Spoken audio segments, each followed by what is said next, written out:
Hey, welcome to the live stream. It is February 14th. The market has closed for a few hours now, and it's been an interesting time. We don't have a precise direction of what the market's doing. It's actually rotating out of some big stocks into others, and it's somewhat rotating out of some sectors into others. But it's a little hard to figure out. Some stocks are really flying up and some stocks are selling off, especially some big stocks. I think it's easy to see probably the top 10 stocks, which stocks are losing value and which ones are gaining value. So I wanted to take a look at the different indexes to get things started. Take a look at the heat map, look at where the sectors are going. And I've already got one request, AMD. We can definitely look at AMD. Android PC, good to see you. Bearlight, good to see you. Thanks for joining. If you guys want to talk about any specific stocks, please put them on the list. I've got a nice long list of stocks I thought I could talk about. But let's talk about the stocks that you guys want to talk about. Just put them in the chat and we will cover them. And thanks for joining. It's been an interesting week, as mentioned. Here's the year to date on the S&P. We've got kind of a period of time here where we've gone sideways and actually are just slightly negative since January 23rd. So that's about 3 weeks of trading where there's no exact direction.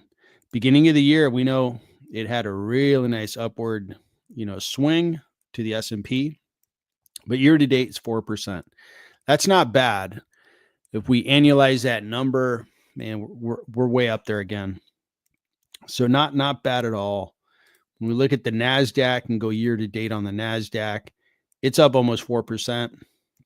And very similar, right? From January 23rd until now, it's slightly lower. So stocks are not flying up for the last 3 weeks. I think we've had some economic data that was a little concerning. We got an inflation report that showed that, hey, inflation's not gone. It's not a thing of the past. It's front and present, and I should say front and center. And it's something that has to be dealt with. And interest rates are going to stay higher for longer. Now, all those are just kind of like big factors. It's still about finding the best companies, buying the best stocks, knowing when to buy them, and then knowing when to sell them. So to me, I try not to get hung up on interest rates and inflation and what the Fed's going to do, because that's completely out of my control. It's one of the factors that I use, but the principal process that I try to, do over and over again is find good companies, find a good price for that good company that I want to buy it in at, and then buy it, hold it. We look at the Dow, similar from the 23rd to now, it's slightly in the red. Look at that. So now we've seen the indexes as a whole not move a whole lot, but I could show you some stocks that have really been moving up. Before I do that, let me go into some sectors. Now, the sectors, the number one sector that has been performing best has been communication services, and that's where Meta is categorized. And Meta has been doing great. It's been up for 20 consecutive days. What that means is it hasn't gone down. It hasn't closed lower for one day in 20 trading days. It's doing great. It's up 25% for the year for just 6 weeks of trading. It's a massive cap, and it is leading the top 10 stocks. Now, other stocks like Google's down, Microsoft's down, Apple's kind of going sideways. So the big caps are not, it's not working across the board like the big caps were working probably at the beginning of last year or in 2023. They definitely worked, but it was a case where they were all working quite nicely. But now you see that Apple is down for the year. NVIDIA is up a little bit. They had a nice day today. So pretty much today's gain is what they are year to date. Microsoft's down. Amazon's doing okay. Google's down. Tesla's down. Broadcom's barely in the green year to date. But there's the one that's kind of like the star of the show for the top 10 right now is Meta. Meta is up really, really well. And then you jump out of the top 10, you have a couple of stocks doing well, like Walmart. See, I think capital is moving into Walmart because Walmart's more of a consumer safety stock, consumer staple. So I think that's safer. So investors are going into Walmart, going into Costco and stuff like that. JP Morgan, financials. Eli Lilly, healthcare, financials. So what worked for the last 2 years is not exactly working perfectly nowadays. And it'd be interesting to just watch this. So the heat map for today, it looks like it was an update for NVIDIA. Looked good. Semiconductor worked today. Apple went up. Microsoft went down a bit. Google went down. Amazon went down. These guys are AI stocks. And I believe that the whole DeepSeek story, as well as now Alibaba has AI, the Chinese are coming on strong with AI. And as I've shared in videos, the Chinese are very good at taking a current product, a current technology, and just making it, high quality and making it affordable. And in a way that's their competitive advantage. They know how to do that. So they have definitely have done that with AI and now are competitive with two big solutions that I'm aware of, DeepSeek and then Alibaba AI. Those are competing with OpenAI, ChatGPT, and they're competing with Google, who, the brand name you'll see is Gemini, competing with Meta AI, as well as others like Anthropic and so forth. So it is going to be a global competition for AI. And you're seeing that Google maybe is overspending in their data center, Amazon's overspending, Microsoft's overspending. And the market does not like when companies spend a lot of capital and can't say, hey, this capital is going to be because I have these revenues that are going to come. I have this profitability in the forecast. I have this free cash flow in the forecast. They can't do that with AI right now. It's not that mature. So I think it's been more risk for Google, Microsoft, Amazon, and those stocks have sold off since their earnings. So we'll see how that plays out. But I believe it's normal. It's a normal thing to happen in technology for disruptors to come in, and they come in and say, hey, we know how to do what, the idea of AI, we figured out how to do it better, faster, cheaper, and more effectively. And that's going to continue to happen. DeepSeek is not going to be the last one. There's going to be others who are going to come and make it even better, cheaper, faster. And that's a good thing for everybody. Okay, so the market is doing what it's doing. We are seeing that. Let me go back to our sectors again. We're seeing that communication services is leading the pack. Materials, man, I keep seeing materials up there, and we have a lot of earnings coming up for materials companies. It is a small sector, $2 trillion of total market cap compared to like 7 in communication services, and consumer discretionary is almost 9 trillion, and technology is 22 trillion. So it's a small sector, but man, it is getting it done this year. I think a lot of it is in copper, and I know like gold miners are doing well. So these two sectors are doing really well. And from there, we're going down to consumer staples, which shows that investors are a little concerned in those really high-priced stocks that have done well for the last 2 years, with a few exceptions. All right, Palantir is still doing its thing; it's just flying up. But for the most part, people are going into staples, financials, utilities, healthcare. Everything's green, which is good to see. But it certainly isn't, a fair distribution of those gains across all stocks. I think some stocks are doing well, some stocks are doing bad. Sergio, well, enjoy your Valentine's Day and in Portugal. Have a nice evening. All right, cool. So we went over those stocks. Now let's take a look at some individual stocks, and I'm going to start off with AMD. That was a request. I think it was Bearlight wanted to see AMD. And I was looking at AMD earlier today, and it was being recovered. I forgot which show. And looks like Android PC, you want to see Informatica. Glad to look at it. I actually have it right here, by the way.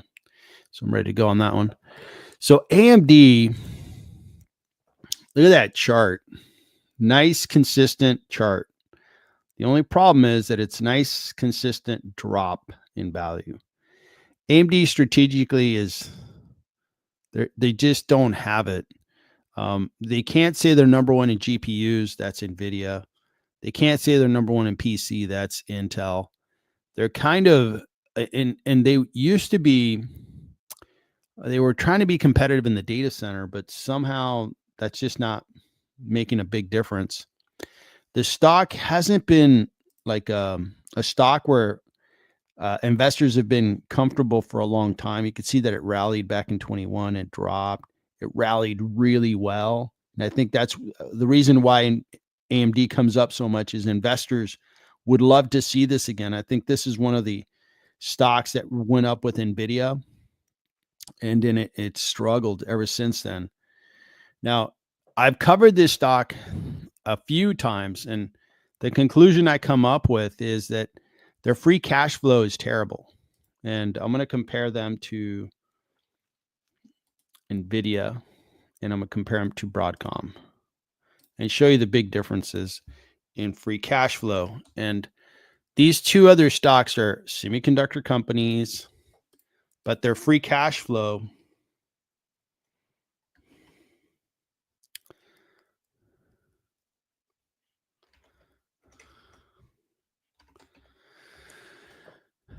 is very different. So when we look at AMD, they've got very good revenue growth, 13%. And if we look at the quarterly, 24%. So top line's growing. And then we look at net income's okay. But when we get to free cash flow, you don't see a growth trajectory. You don't see that, hey, this is getting bigger, bigger, bigger, and just, kind of going up. They had a couple good years in 21, 22, and then they dropped, and then it's 2.4, but that's lower than it was a couple years ago. So they just don't have a consistent upward free cash flow run rate. NVIDIA is just going crazy, right? 152% revenue growth, just insane. Man, incredible. And free cash flow, look at this cash flow. It's just gone through the roof. And this is why NVIDIA is worth $3 trillion, is the market's sitting there going, if they're going to make this kind of free cash flow, then this stock is going to be worth a lot of money. And it most certainly could be. So this cash flow is a company $3 trillion. Now, Broadcom is a company growing quite nicely, but that's through an acquisition. It's not all organic. And when we go to their free cash flow, very similar. You see that their cash flow at one time was $5 billion, but it kept going up, kept going up, kept going up. It's a very good chart on the free cash flow side. It shows you an upward trajectory on free cash flow. So this is why this company's worth $1 trillion. Is free cash flow is predictable. They're growing their top line really well. But when we get to AMD, they don't have that. Now, do they have the excuse of being new? No, it's not a new company. They've been around for 30 years. So they should have it figured out. Like, guys, Wall Street, rewards companies when they produce consistent cash flow. Go produce it. Manage your business accordingly. And they haven't been able to. So I think that's the principal issue I see with AMD. Is it going to continue to drop? I just don't see how this stock, it needs a big factor to come into the picture. Like, they came out with a chip that just is really good. Maybe their GPU technology is almost as good as NVIDIA, but it's like 20% of the cost. Yeah, they have to have some big news event really take the stock and turn it around and give it a push to the upside. Because at this rate, the stock's going down. Is it down to like a? I mean, it can go down even lower. It just has no momentum. The fundamentals are not very good. A lot of analysts, based on earnings per share, say it's a buy and it's really discounted. But it's discounted on earnings per share. Earnings per share is different than free cash flow. A lot of investors don't even look at, big famous investors. They don't look at earnings per share because earnings per share kind of tells you the health of the company, but free cash flow truly is the health of the company. And that's why I am a seller of AMD. I think it's just a mixed bag. You don't know where you're going to get. I've never owned AMD. And that's the reason for it. I've owned other semiconductor stocks. I made money on Broadcom. I'm currently buying, I bought into Qualcomm. I'm currently not buying any more shares. I'm just holding it. So I believe in semiconductor and buying it at the right times. This one here is based on earnings per share. And it looks like the company is going to keep growing. Earnings per share is going to expand. Those things are there. So again, I come back to, if you cannot grow your free cash flow, you're not creating more value for the company. And I'm going to stand by those comments. So that's AMD, $183 billion company. It used to be, it used to be a David and Goliath kind of battle between Intel and AMD, AMD being David, Goliath being the big company of Intel. And AMD never became a threat to Intel. And their GPU technology, they're not really a threat to NVIDIA at this time. They need to become a threat. They need to be competitive. They need to get in that data center and do better. So those are my comments on AMD, Bearlight. Hopefully you found that interesting. So Android PC, I was looking at Informatica. Infa was going down. It looked dodgy at the actual price of 19, maybe under 10.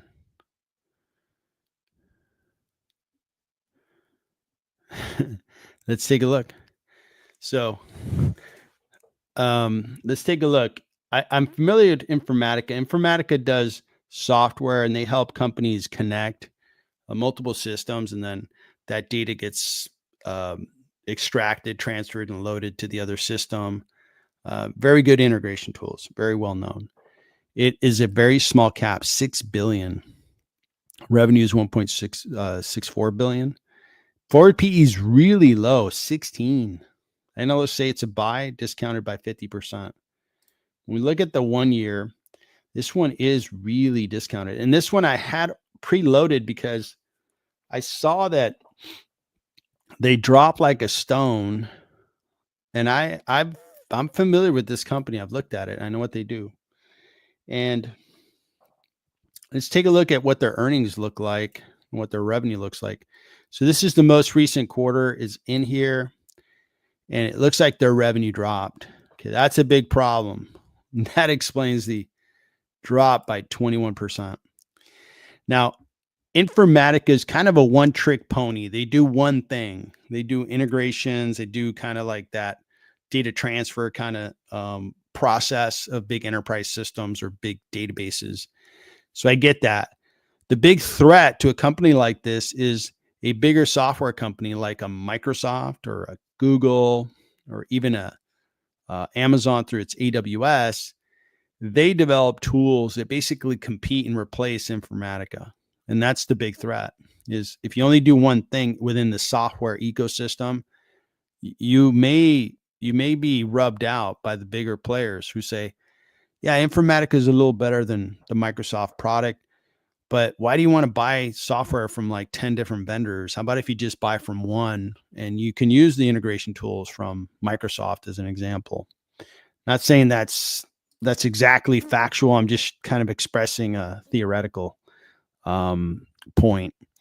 So these guys are dropping revenue in the most recent quarter, And I always say the top line tells you, is the company, um, getting more customers? Are they selling more to the existing customers? Are they raising their prices? And when revenue drops like that in an economy where software companies seem to be growing as a whole, that's a big red flag. Okay, customers are going away from Informatica, or Informatica is losing customers, or maybe the customers are buying less, or Informatica has to discount their product. All those are bad and they're not good. So that's red flag number one. Now let's take a look at their free cash flow. What's going on there? Now that looks really good. 405, and I'm gonna call it 406 million. Now, if they were growing, I'd probably value the company at $6 to $8 billion. But since they're not growing, and now we've got the makings of a troubled company, I actually would multiply this type times 10, maybe 15 if I was being generous. So that values the company at 4 to 6 billion, depending on their balance sheet. And right now they are at 6 billion. So they're fairly priced from a stock perspective, or they might be a little overpriced. When we look at their balance sheet, I'm gonna look at the cash balance: 1.2 billion, debt 1.86. So these guys are still, even after this big drastic drop in price, I would not buy Informatica. I would wait for it to drop even further. If you're showing me a company that's got negative revenue, that means there's trouble. What's going on, guys? I'm going to need to wait for them to show me a couple of quarters where they start growing. Then, okay, great. Growth is back. Their products are still desired by the market. Customers still want to buy Informatica products. But if they're losing revenue, that's the opposite. Customers don't like their software. They're going away from Informatica. If that's the case, then I got to wait. And you're not presenting me pretty much any discount at $400 million in free cash flow. Multiply that times 10, I get to 4 billion. That's well below their current market cap. I actually think they're priced way too high, like 40% too high, 50% too high, because of their fundamentals. They're not growing. Their cash flow is okay, but no growth means I get a different multiplier on that cash flow. So Informatica, I would completely avoid.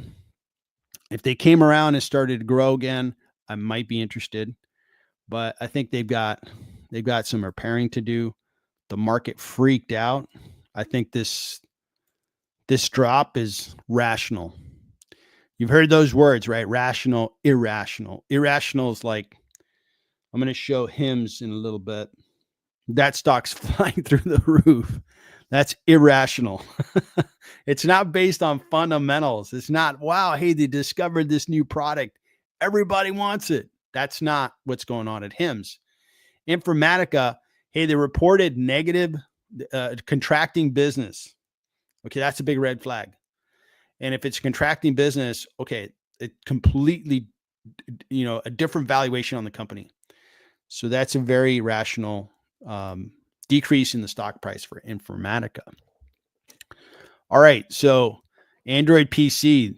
Hopefully you found my comments on Informatica interesting. All right, Android PC. AMD free cash flow is up more than $1 billion last quarter. Yeah, I mean, and with AMD, be the investor you want to be. I'm all for trying to find a company that is misunderstood, buying it at the right time, then watching it just fly up. I've done that over and over again. I could show you 10 examples. Just AMD, people are waiting for that. And I just expressed my reservations with it. It just doesn't produce the cash flow that I need in order to say that's a valuable company to begin with. And from a high level kind of qualitative assessment, they're not number one in any category. They're not number one in GPUs. That's NVIDIA. They're not number one in PC. That's Intel. So in the data center, they're not all that great. So they're not great at any one thing. They don't produce cash. it's just not a stock that I'm like, hey, I should buy that stock. When, I bought Broadcom when it was discounted. I made money on Broadcom. I knew Broadcom. I felt like Broadcom was unappreciated and it flew up. Great.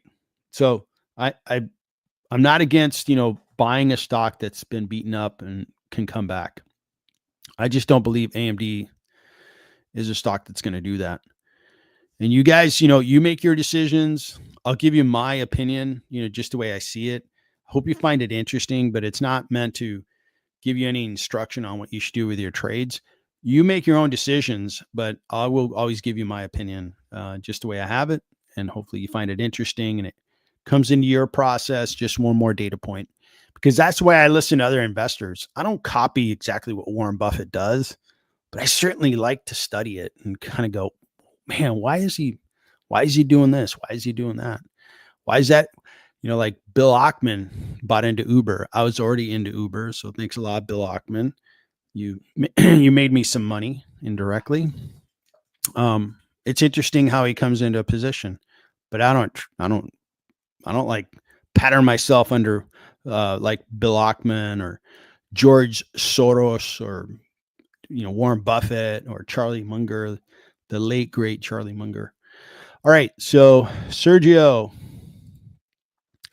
I would like to know what's your recent purchases and sells. Yeah, no worries.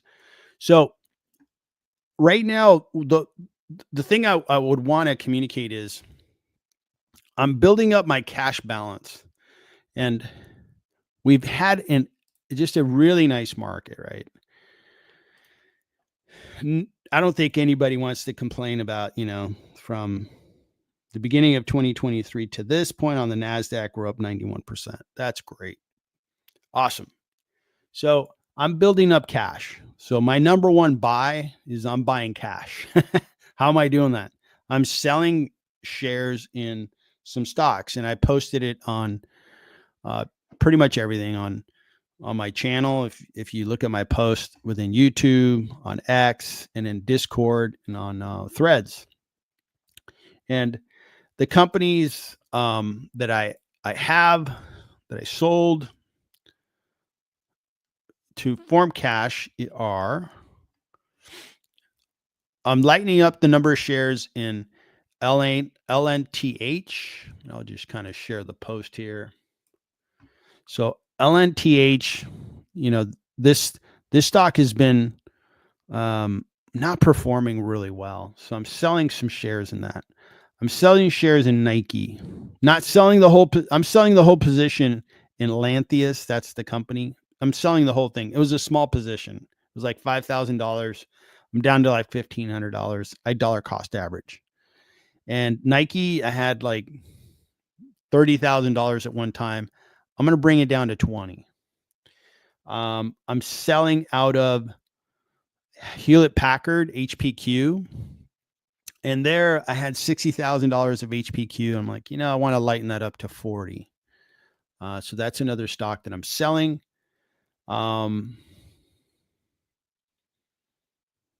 And I'm selling Chevron, CVX, which is Chevron. And there I had, beginning of the year, I had $120,000 of Chevron, and I want to get it down to 80,000. It takes a while. So I've been selling out of those shares. And what I want to do is I want to have a cash position. So if and when, and it's not an if, it's going to be when we have a correction, we have some stocks moving down in price and the market presents better prices, I have cash to buy stocks. And we will see a correction. I can't tell you if it's going to happen next week, next month, next year, but it's going to happen. I'm feeling like the market is getting a little euphoric, and I'm going to show a few examples like HIMS, or look at Palantir, or a stock that I own. One of the stocks that I own that's just been flourishing is Robinhood. It's up 72% year to date. BABA up 47%. CVS up 47%. Those are three stocks that I own. New Holdings up 32%. I talked about Meta's up 25%. Some of these stocks are just flying up. So those good times are not going to last forever. I want to build up cash. So that's my number one trade is I'm building up cash, and I'm doing it by selling those shares that I talked about. Now, what are the shares that I'm buying? What companies do I feel like, hey, I want to buy those companies? I think those companies are worth having. And the list is Chubb Insurance, CVS Healthcare. They're freaking killing it right now. 3M Industrial, Union Pacific Industrial, Lyft, very much like Uber. I think it's an acquisition target. And Nice Software, hugely profitable. Like we looked at Informatica, they're not growing, they're actually contracting. Nice Software is growing big time, very profitable. There's a story out there that AI is going to hurt them. It's not. It's not going to hurt them. I actually think they're going to take advantage of AI. So those are the stocks that I'm buying, but I'm probably selling more value in the form of shares than I'm buying. So keep that in mind, that I'm not putting more money in the market than I'm taking out and putting into cash. So there's an answer for you, Sergio. All right, Lardog, can you review AOS? Let's take a look. Let's take a look at AOS.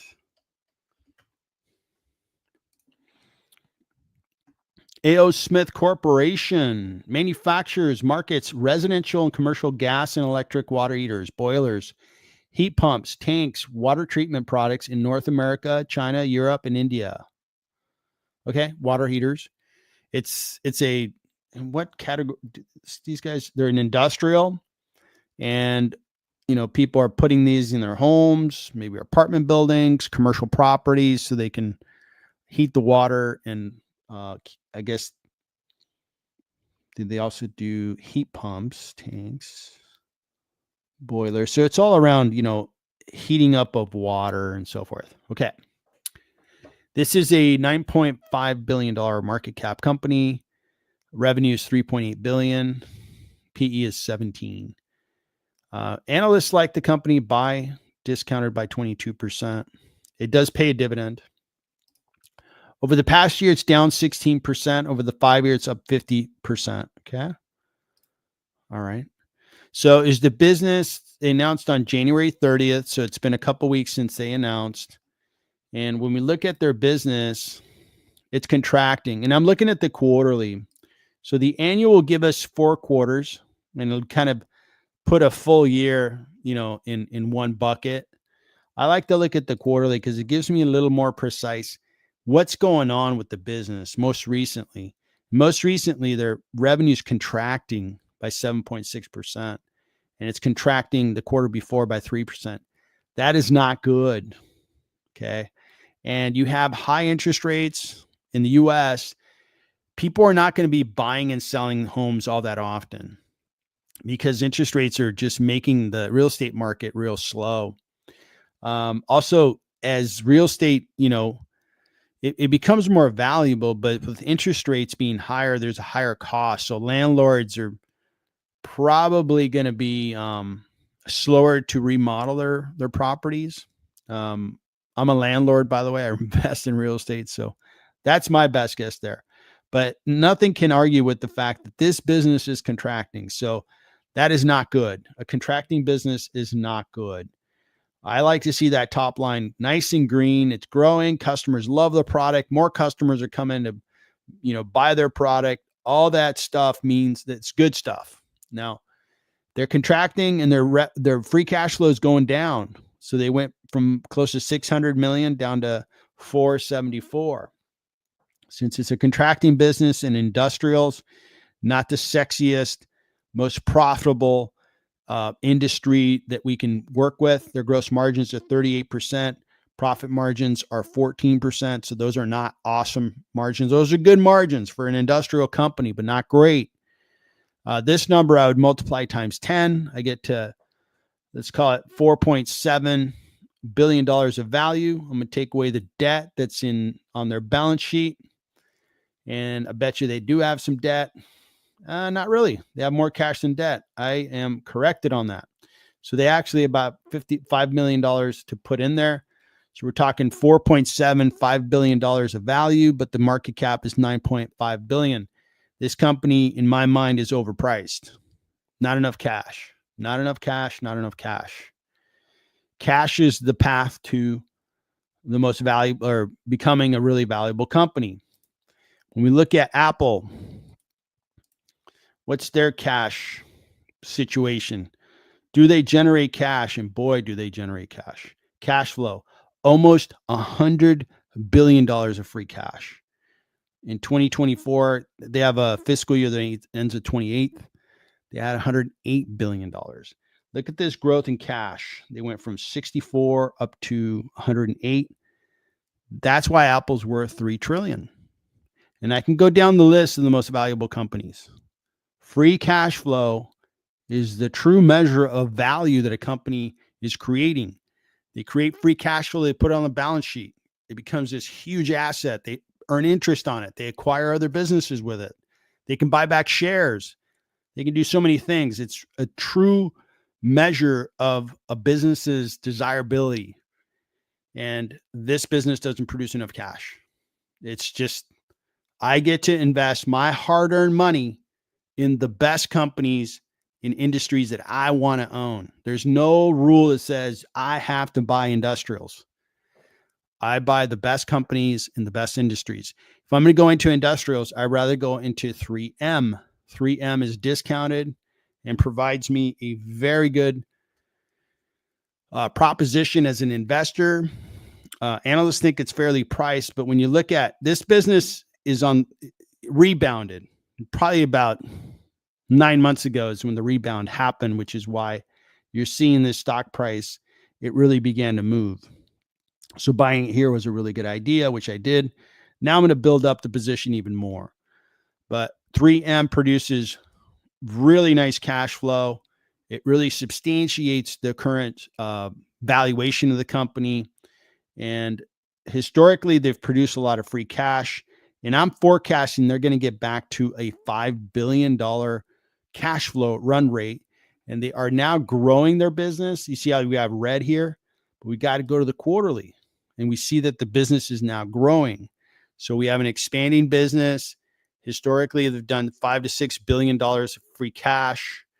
And when we multiply that number times 15 to 20, we get to a valuation of $75 to $100 billion. And I have a full valuation on this stock. You could see a recording of a video on my channel. But, you know, the intent is to make money on stocks. And this one here just doesn't pass. So thanks for asking about it. Bad Omen. Good to see you, man. This is February 14th, sir. Happy Valentine's Day. Android PC. I treasure other investor opinion, but I'm a big believer in AMD and in Intel. I have HIMS and BBuy. I have some stock up, some down. Cool. Yeah, you know what? You keep believing in AMD and Intel. You follow your process and learn. Whether you make money or you lose money, learn from each investment and keep getting better and keep making more money. And you keep sharing your opinion, man. I really appreciate and respect it. You have HIMS and you have BBAI. Now I wanted to look at HIMS because this is an exciting short squeeze story. Who doesn't like a short squeeze story? It is interesting to see that this stock is being shorted. 26% of the shares are being shorted. Oh man, there's probably some investors out there that got a short position on HIMS. I try to stay away. I don't short stocks all that often. And I try not to short stocks on really small caps because they can just destroy you. $13 billion. This is after the stock has run up 500%, right? Or I should say 1 year, 500% over the 1 year. So that means that not too long ago, these guys were like a $2-3 billion market cap company.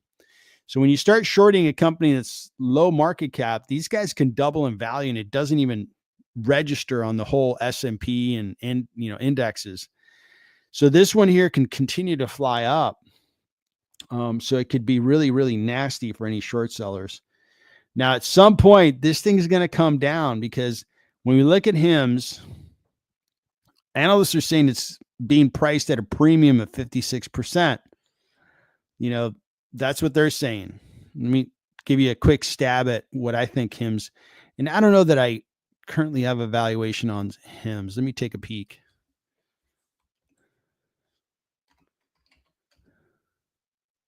Yeah, here we go. So I believe there's 61% priced at a premium. And the reason for it is you look at their free cash flow, and they don't produce a lot of free cash flow. I give them a good cash flow growth rate based on realistic growth rates that they have, and I just can't get there. I get partially there. Investors are really excited about HIMSS. They're buying up shares, and it sounds like, Android PC, you're an investor, so congratulations. I'm glad you're killing it and making lots of money. But at some point, I would expect this stock's going to settle down. It's going to settle down, and I don't know what's going to happen, but this thing has really jumped up. In the last month, it's up 133%. That's a nice return. Man, that's fun to watch. I'm not in HIMSS. I'm not a stockholder. I'm not shorting it. I've looked at it. It was too expensive for me, and I let somebody else invest in it. And I'm glad other investors are making money. So HIMSS is super interesting, and we'll see how it ends. This one here, get the popcorn out and watch the show, because this one here, it's going to end with one side or the other making money. Either investors are going to keep making more money, or they're going to get a haircut. Maybe it settles down to $30 a share again. And if that's the case, short sellers will make a nice return. They'll buy shares at 60, and they'll borrow shares, sell them at 60, and then they'll go buy them at 30 and return those shares and make a nice return on their investment. And that can happen in a month, 2 months, if it ever comes down. But my expectation is it's going to come down. It's going to come down to $30 a share or so. So that's HIMSS. Now, there's another stock that you brought up, which was BBAI. Whoa. Oh, Big Bear AI. Interesting. What's going on with this one here? 400%. Man, Android PC, you got to start coaching me on how to invest. If you're finding these, I got to start listening to you. Nicely done, sir. Up 100% year to date. These guys are a tiny cap. It's an AI company. And so these guys provide artificial intelligence powered.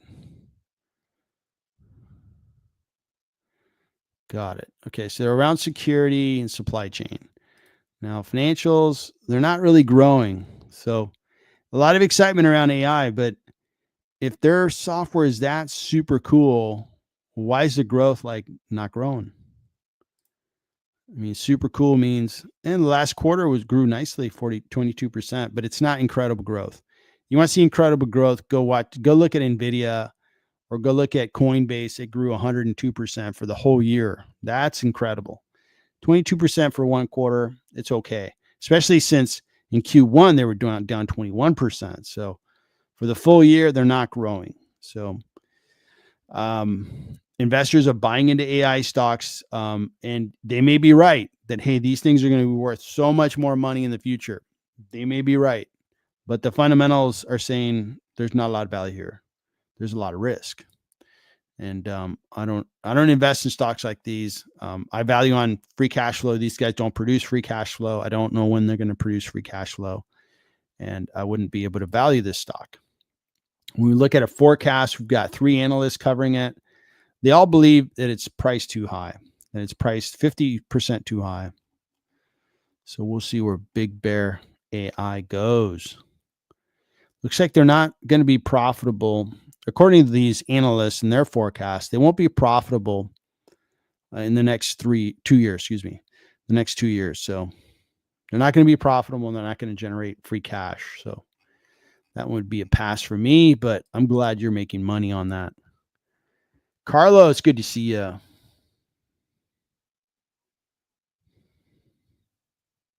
Yeah.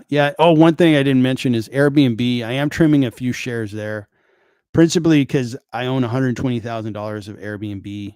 I want to trim it back probably to $90,000. So that's another stock that I'm trimming to create cash. And you got Chevron and Nike, correct? I mentioned those earlier. Thanks for. And the reasoning there, Carlos, is I think the market's doing great. But while the market's doing great, I want to trim some shares, build some cash, earn 4% on that cash. And if we have a correction in a month and a quarter and a year, I'll have that cash ready to buy into shares of stocks that I want to load up on. And that's the reason for it. I still like Airbnb a lot. And they had a phenomenal day today. And the stock was up 14 or 15% after their earnings. I just own too much of it. The same thing with Chevron. I own too much of it. So I want to trim down the shares. Nike is still kind of a work in process. They need to correct their business. I owned about $30,000 and I'm bringing it down to $20,000 is what I'm trying to do with Nike. So that's what's going on there.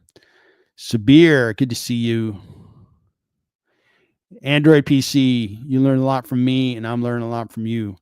Howard Marks. Cool, man. I'm going to try to find that guy. And let's keep the conversation going, man. All right, so we are rocking. We got 9 people on the stream. Would you trim Tesla if you owned it right now?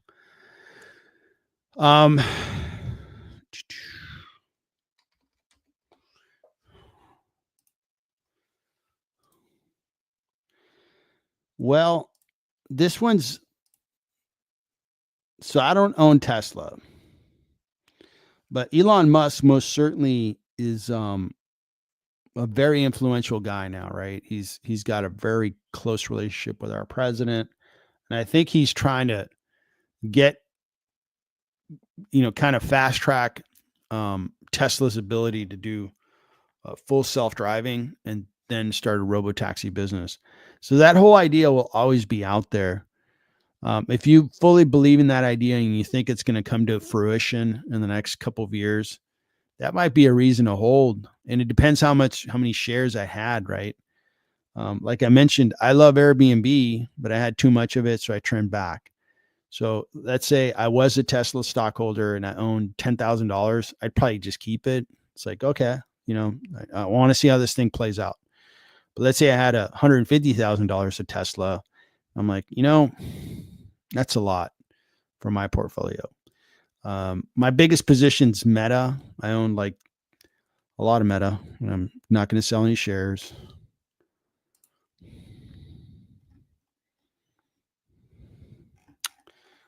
Going the wrong way here. So I own $320,000 of Meta. That's the biggest position. Then Google is 175. If Tesla is like, Tesla's risky, right? I don't have to convince anybody of that. I hope. They have a lot of volatility. If I had a big position, for me would be like $50,000. And if I did have a big position, I'd probably trim back some shares if I wanted cash. But they do have a pretty, attractive story, which is, full self-driving. And with their founder being that connected in the government, he's probably going to get it done the next 2 years. And then it's a matter of them executing. So that's putting myself in that situation. That's probably how I would handle it. But I don't own Tesla. I'm not going to own Tesla. It just doesn't fit my model. I figured out a recipe that works for me. I made a lot of money last year. I've made a lot of money year to date this year. I've made a lot of money the year before. And I've got my recipe for success. Tesla doesn't fit my recipe. I can't do anything with Tesla. So that's why I don't own it. I don't buy stories. I buy great companies that have, and I should rephrase that. I don't buy companies that have a great story, but don't have any fundamentals and don't have all the good financial data to back it up. Now, if I have a company that has a great story, great fundamentals, great momentum, great products, market is expanding, all the things are there, I'm all in, baby. Meta, all in. Coinbase, all in. Robinhood, all in. I'm riding those stocks. And but just to have a stock that just has a story and no fundamentals, that's not my game. I know some other people make money on, situations like that. Good for them. It's just not the recipe for how I make money. I have to have fundamentals. So that's my play on Tesla. All right. Looks like we got a couple more people on the live stream. Thanks for joining. We're going to keep rolling. I had a list of stocks that I'm going to look at. We looked at HIMS. The stock that's come up a few times, especially on X, I've been asked about Oscar. And I think there's a lot of attention on this stock. And I'm looking at it going, well, it's really going up nicely. But you see how it really contracted. So let me look at it on this chart. This gives me a little more ability. So it really contracted down 24%. And then in the 5-day, it's gone up 6%. And they announced on the 4th of February, which was last week, on Tuesday. Yeah. Last week on Tuesday. So the market didn't like what they heard. Last week was on the 4th here. The market sold it off. Now let's take a look. Now these guys are growing 56%. Look at the quarterly 67. They're accelerating their growth. They're getting bigger and they're accelerating. That looks really good. Fundamentally, looks great.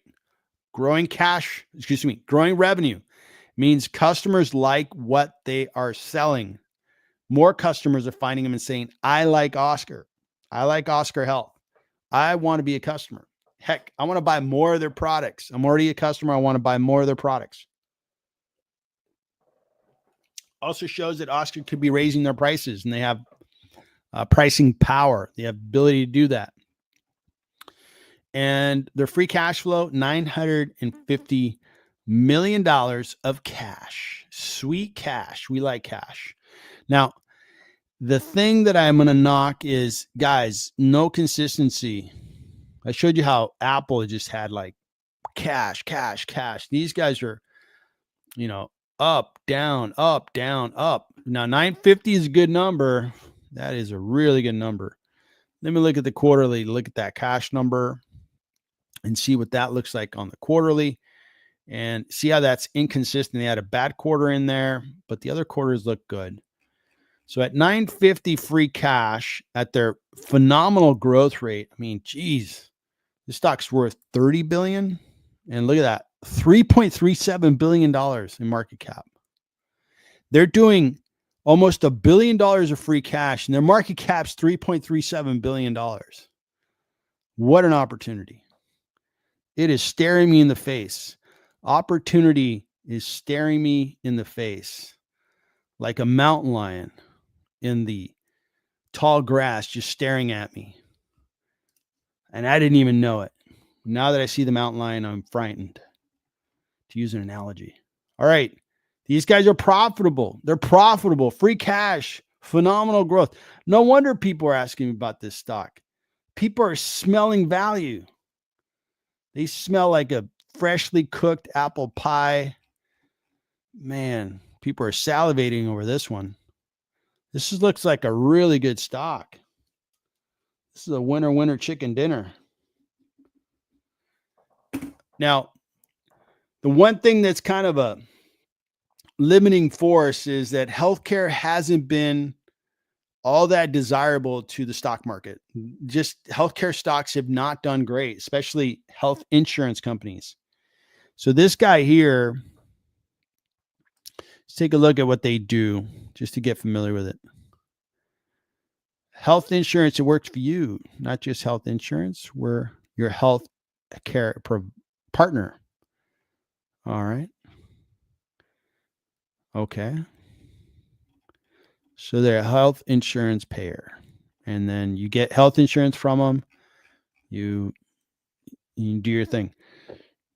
Now, health insurance companies have been very profitable. United Healthcare is worth a big amount, and so is Elevance and so forth. This looks like a really good opportunity. Let's do this. Let's do a full valuation here on the fly. And we're going to take a look at Oscar because I'm seeing a lot of value, man. And this is a stock that everything I've seen so far is telling me this is really discounted. And I would like to get ready to probably buy some shares if everything checks out. All right, so we're going to look at a company that's similar to this is Elevance Health. Elevance Health is a very big health insurance payer, and as well as Cigna is in there. All right, so we're going to go, and we won't replace Cigna. We will copy Cigna, and then we're going to model out Oscar.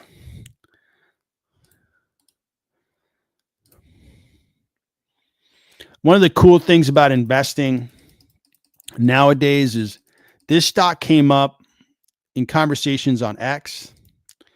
And I'm like, why are all these people asking me about Oscar? And they wanted my opinion on Oscar. I gave it to them. Hey, it looks really good. And I noted it. Now I'm on live stream with you guys. And it's just very good collaboration. Like an idea is coming out of, good communication. I'm seeing that other people are recognizing, hey, that stock may be a good place to look for value. And I am agreeing to this point. So the stock symbol is OSCR. It is for Oscar Health. Now, this is a smaller company, lesser known. I need to be compensated. Higher discount rate means higher risk, and I want a higher return. We said it was $950 million of free cash flow. I'm just going to go with the trailing 12 months. I'm not going to add any. I'm not going to grow the free cash flow in the first 4 years. I just want to be conservative. In fact, I'm going to go with a negative 15%. It's going to contract. What happened here, folks? What happened? Why is this not showing up as, oh, I know why. That was a data entry error. So this is a contraction free cash flow, and then it's going to grow. But even at that rate, this is just such a discounted stock. It's ridiculous. This thing just, this thing's looking good. So let's take a look at their cash position and their debt. Anybody shorting this? Short selling. Beautiful. Squeeze those guys. Not that I like that. I don't condone squeezing these investors, traders. So debt, so look at that. Cash, $2.15 billion of cash, 360 of debt. Man, everything looks good on this one. This one is looking good.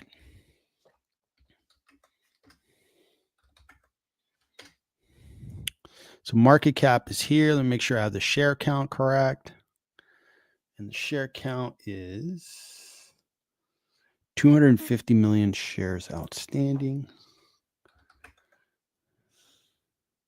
And it's 0.17.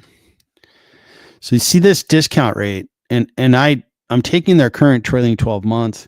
I might even say, you know what? They're not going to do that. They're going to come down on that by 25%. So I'm going to multiply it times 0.75. Even when I scale down this forecast and then just have a reasonable growth level, they're still discounted by a very good amount. So some people use the term margin of safety, right? And I don't invest that way. I just like to see the numbers and then make a decision for myself, not to debate it, but I just wanted to kind of say that's what I'm looking at. When I have a discount of 121%, I have a lot of margin of safety. I'm playing with a big discount and can probably expect this stock's going to rise. All right, so value per share on this guy here, I've got earnings per share that are way too high. That was Cigna's earnings per share for FY 2025. It's supposed to be 77 cents. 18 is fine. This is a high growth company, man. They're growing at like 60%. Let's cut these guys a break. Their earnings per share is supposed to grow by 50% in 2026 and then 55% in 2027. Man, everything looks good. I'm just going to grow it by 10%. Just be super conservative. And this thing's discounted. But you know what? I should be a little more accurate than that. It's a highly discounted stock. Man, this looks good. The one thing, again, I want to be realistic, and health insurance payers, their stocks have not been working to date, but I'm going to take this one for a ride. I'm going to buy some shares in Oscar. Maybe buy $5,000 worth and just be in the game. And then if it starts to work, maybe load up. And for a small company like this, I might invest $10,000, $20,000 and just watch it go. That would be a good investment in a small company. But this one here is looking really, really good. Man, really good. So I'm glad I looked at Oscar. I'm going to have to go back to X and thank that guy that, hey, man, that was pretty good stock. And if it really works, it'll be a really good find. All right, so it's going to be a buy for me on my watch list. This is a small cap. It's in the U.S. I have a little formula here that brings in the stock price. Our intrinsic value per share is, my price target is $25.62, which means there's a price delta. There's a discount available of $12. When you look at the current stock price, it's a 90% discount. These guys have a reasonable barrier of entry. It's hard to establish businesses like this. And this was analyzed on the 14th of February in front of a live audience. So that's Oscar. We just valued this company on the fly. Looked at their fundamentals, put together a cash forecast, put in cash, debt, share counts. Here's the discount based on free cash flow. We looked at earnings per share, and then we valued this company. Here's my price target. All right, Oscar Health. That's what I'm talking about. High growth, awesome fundamentals. Why the heck isn't this stock just flying up, headed to the moon? I don't know, but I'm glad I saw it. Even analysts are saying it's discounted. 8 analysts. They're saying it's discounted by 60%. I'm saying 90. Now, some other guys even better than me, right? $28 a share. My price target was a little lower. All right. All right. This is the kind of stuff I'm looking for. This one here is looking good. All right. So we got Oscar on the watch list. Let's see if where that stock goes. All right. So Android PC. Looks like Howard Marks. I'm going to take a look at Howard Marks. Thanks for the tip.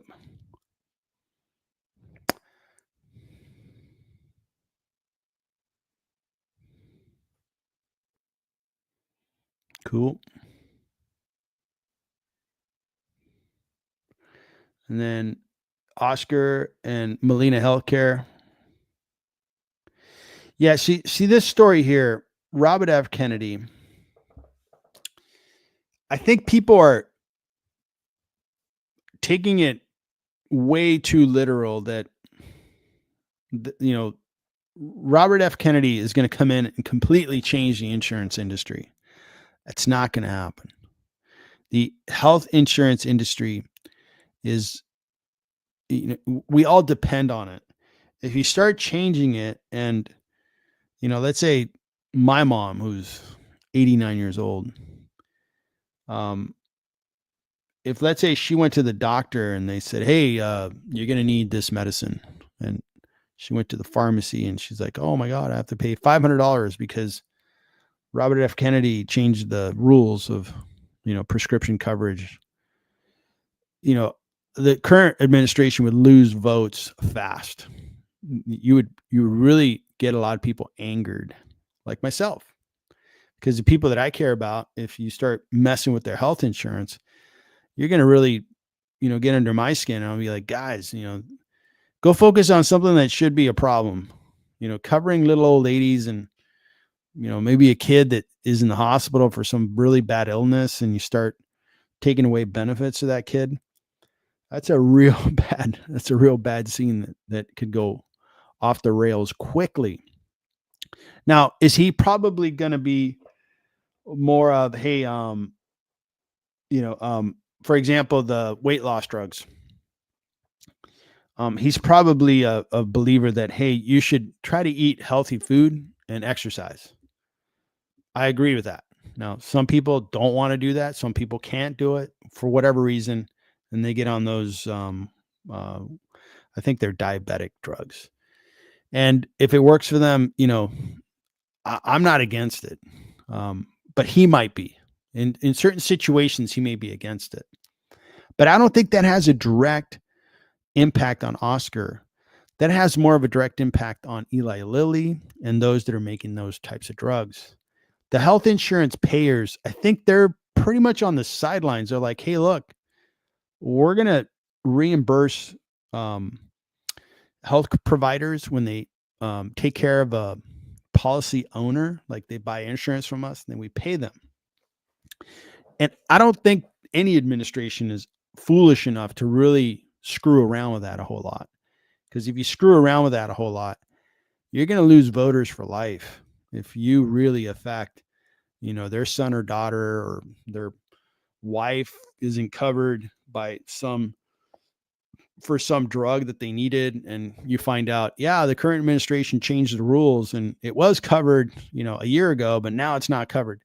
That's really bad. I don't think they're going to do that. So the story of JFK is actually potentially an opportunity. Like, people are overreacting to it. And once the fundamentals continue to roll in for Oscar, they're making money, they're growing, they're just killing it. At some point, the market's going to be like, this, Kennedy guy, he's more talk than he is actions. He just came in and changed a couple of things, but they were superficial. Nothing really materially changed. And then the market will start buying into these healthcare stocks. So for now, I think it's an opportunity. Now, I don't think Robert F. Kennedy is going to do anything radical. You're hearing of, well, like, Elon Musk is going in and eliminating departments in their entirety.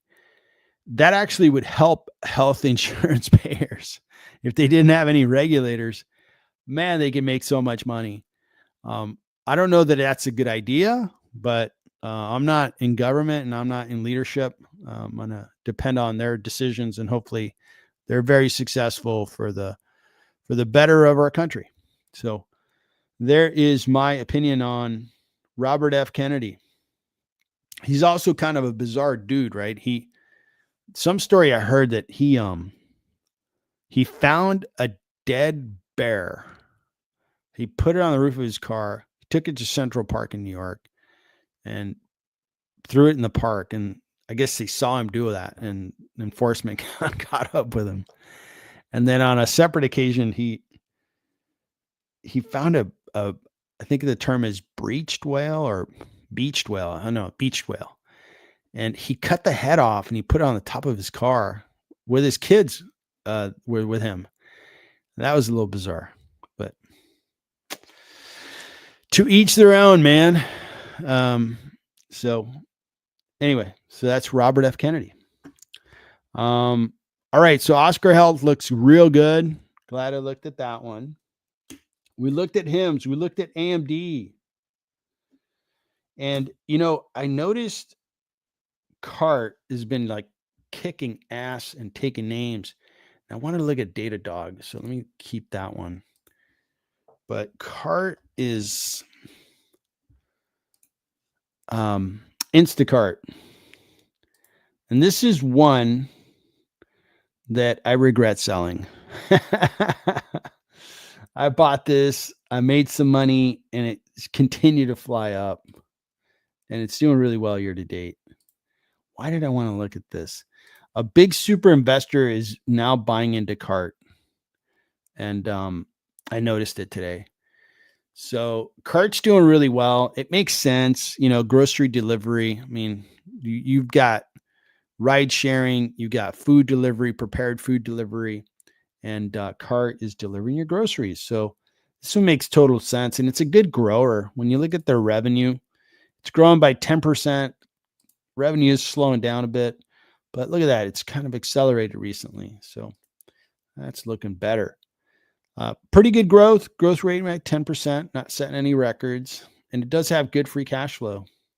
So I bought this one. I made some money. I sold it out of my portfolio. And then I think it was this bump. They got it when they were added to the S&P. And I didn't see that coming. I sold somewhere around here. And then I didn't participate in this. And I didn't participate in that. So I made some money, but if I still owned CART, I would not be selling it.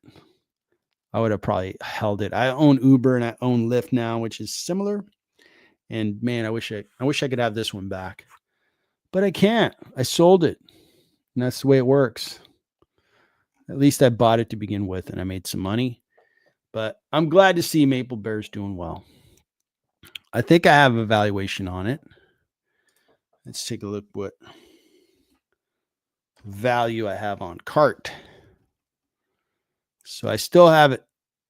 The stock is priced at a 27% discount. What was going through my head that caused me to sell this stock? Yep. This one I regret. So I'll try to learn something from this, which is this thing was set right. I think at this point I was trying to generate some cash toward the end of the year. I thought stocks were getting a little too expensive. And I'm glad I did so because I think I lightened up my portfolio. Stocks did come down. I took advantage of the market to some extent. And but that's one of the stocks that kind of caused me some pain and suffering. You see this volatility here. I was able to take advantage of it, but I was kind of building up cash around here, and I sold it with that effort. Oh, well, you can't win them all. And that is CART. Interesting. Well, I'm glad they're doing well. I like the company. And I know of some other investors that are invested in it. And I'm glad they're making money. All right, guys. So I'm going to keep it a little short and sweet today, an hour and 15 minutes. And just wanted to say hello. And I'll try to stream next week in the evening hours. And hopefully you can join me then. I really appreciate you joining this stream. It was really nice of you. And thanks for all the good questions. I appreciate it. And thanks for the engagement, the ideas on Howard Marks, and the collaboration on stocks. Everybody have a really nice President's Day weekend. We don't trade on Monday. And we'll be back at it on Tuesday. So it'll be a short week next week. And hopefully we keep rocking and rolling with stocks going up, man. It is nice to see stocks going up in value in general. And in some markets, man, they're just doing great. You look at Meta, it's got their 20 up day streak. Phenomenal. I mean, this is a big cap stock, man. It's rocking. And you have a bunch of small caps that are doing great. So Hopefully you guys are making a lot of money, and best of luck to you. Shadow Guy, thanks for coming in at the very end. Very good to see you. All right, everyone. Have a nice evening. Take care.